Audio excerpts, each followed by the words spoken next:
Siapa pula yang order ikan bakar ni Kat dalam kot. Dalam tak? Apalah. Kak, ada order ikan bakar? Ada? Oh, salah orang Kak, ada order ikan bakar? Oh, kakak juga. Siapa Bang, sorry bang, ada order ikan bakar?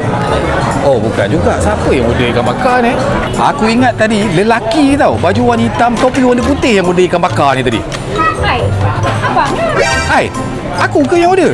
Lah, aku yang order, aku yang lupa. Aduh, maklumlah, dah berusia ni, banyak benda dah lupa.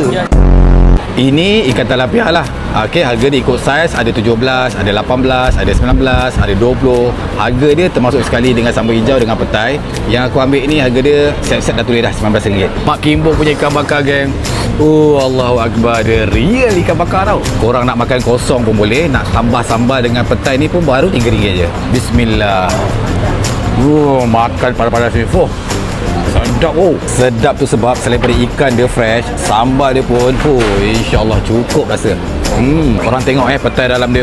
Selambak weh. Cicah dengan sambal asam sikit, sambal kicap sikit.